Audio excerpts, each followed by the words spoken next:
नमस्कार दोस्तों आज हम एक नई क्लास शुरू कर रहे हैं फिज़िक्स की, जिसमें हम सबसे पहले मात्रक के बारे में पढ़ेंगे। तो आइए शुरू करते हैं। देखो, मात्रक किसे कहते हैं, इसकी परिभाषा क्या है। तो जनरली किसी राशि के मापन के निर्देश मानक को ही हम मात्रक कहते हैं। यानी कोई भी जो राशि उसके मापन के जो निर्देश मानक होते हैं उसको हम मात्रक कहते हैं। मात्रक दो प्रकार के होते हैं। पहला होता है फंडामेंटल यूनिट्स अर्थात मूल मात्रक, और दूसरा होता है डिराइव्ड यूनिट्स अर्थात व्युत्पन्न मात्रक। जो मूल मात्रक होते हैं ये एसआई पद्धति में 7 है। मूल मात्रकों की संख्या एसआई पद्धति में कितने हैं? 7। और जो व्युत्पन्न मात्रक होते हैं ये इनकी जो संख्या है मतलब बहुत सारी हो सकती है, बहुत अधिक हो सकती है, कितने भी हो सकती है इनकी संख्या। ठीक है दोस्तों। एसआई पद्धति एसआई एसआई का मतलब क्या होता है? एसआई मतलब होता है इंटरनेशनल सिस्टम ऑफ यूनिट्स।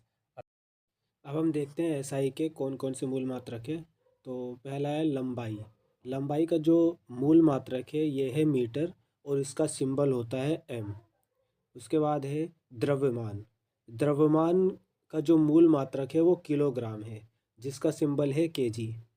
उसके बाद है समय। समय का जो मूल मात्रक है वह है सेकेंड, इसका सिंबल है एस। उसके बाद है ताप अर्थात टेम्परेचर, जिसका मूल मात्रक है केल्विन, इसको हम के सिंबल से दर्शाते हैं। उसके बाद है विद्युत धारा अर्थात इलेक्ट्रिक करंट, इसका जो मूल मात्रक है वो है एम्पियर, जिसको हम ए, जिसका सिंबल है ए। उसके बाद है ज्योति तीव्रता, जिसका मूल मात्रक है कैंडेला, इसको हम सी डी सिंबल देते हैं। उसके बाद है पदार्थ की परिमाण, इसका सिंबल है मोल, और इसका मूल मात्रक भी मोल ही है। एसआई के कुछ पुराने मात्रकों के नए नाम और संकेत दिए गए हैं। जैसे ताप। ताप का पुराना मात्रक है डिग्री सेंटीग्रेड और नया है डिग्री सेल्सियस। आवृत्ति। आवृत्ति का पुराना मात्रक है सीपीएस और नया हर्ट्ज। ज्योति तीव्रता, जिसे ल्यूमिनस इंटेंसिटी भी कहा जाता है इंग्लिश में, इसका पुराना नाम है सीपी अर्थात जो पुराना मात्रक है वो सीपी है, और नया मात्रक है कैंडेला। नेक्स्ट है व्युत्पन्न मात्रक। वे सभी मात्रक जो मूल मात्रकों की सहायता से व्यक्त किए जाते हैं उन्हें व्युत्पन्न मात्रक कहते हैं। जैसे प्रकाश वर्ष। बहुत बड़ी दूरी को मापने के लिए प्रकाश वर्ष का प्रयोग किया जाता है। ठीक है। एक प्रकाश वर्ष 9.46 गुना में 10 की घात 15 मीटर के बराबर होता है। ठीक है। देखो, जो व्युत्पन्न मात्रक होता है ये इसका प्रयोग या तो बहुत लंबी चीज़ या फिर बहुत बड़ी चीज़ को मापने के लिए प्रयोग किया जाता है, या तो बहुत छोटी एटम के लेवल की चीज़ों को मापने के लिए व्युत्पन्न मात्रक का प्रयोग किया जाता है, मतलब व्यक्त किया जाता है व्युत्पन्न मात्रक का। एग्जाम्पल के लिए अगर मैं बताऊं तो आपने अभी पढ़ा था लंबाई अर्थात दूरी के लिए हम मीटर का प्रयोग करते हैं। ठीक है। लेकिन वो क्या है, फंडामेंटल यूनिट्स में था। ठीक है। अब जैसे बहुत दूरी, बहुत लंबी दूरी को व्यक्त करने के लिए हम प्रकाश वर्ष का प्रयोग करते हैं। ठीक है। व्युत्पन्न मात्रक का एक और उदाहरण है पारसेक। बहुत लंबी दूरी को मापने के लिए जो सबसे बड़ी इकाई है वह है पारसेक। ठीक है। एक पारसेक 3.26 प्रकाश वर्ष के बराबर होता है, जो कि 3.8 गुना में 10 की घात 16 मीटर के बराबर है। ठीक है। तो जो पारसेक है ये व्युत्पन्न मात्रक का ही एक और उदाहरण है। अब नेक्स्ट है बल।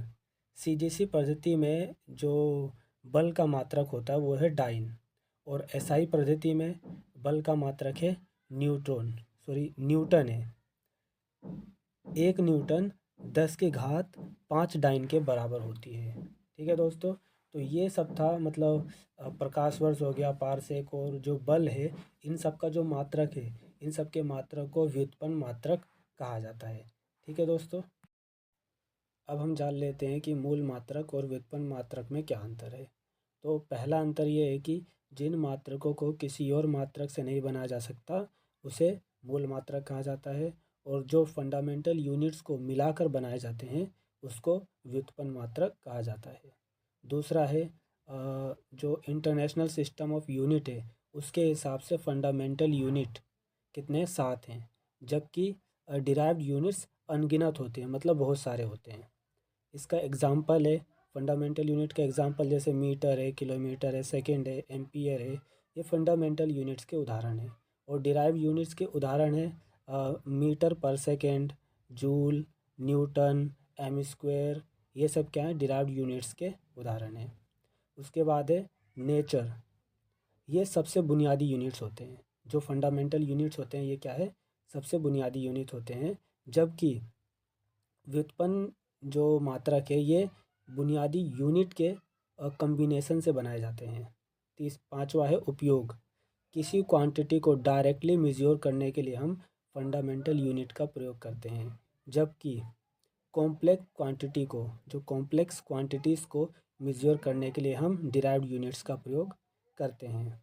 छठा है डिपेंडेंस। जो फंडामेंटल यूनिट्स है ये किसी और यूनिट पर डिपेंड नहीं करते, जबकि जो डिराइव्ड यूनिट्स है ये फंडामेंटल यूनिट्स पर ही डिपेंड करते हैं। अब हम जानेंगे 10 के विभिन्न घातों के प्रतीकों के बारे में। दोस्तों, जो बहुत बड़ी चीज़ें होती हैं या फिर बहुत छोटी चीज़ें होती हैं, उसको मापने के लिए हम घात का प्रयोग करते हैं। जैसे भौतिक मात्राओं की बहुत बड़ी राशियों के मानों को 10 की घातों में व्यक्त करते हैं।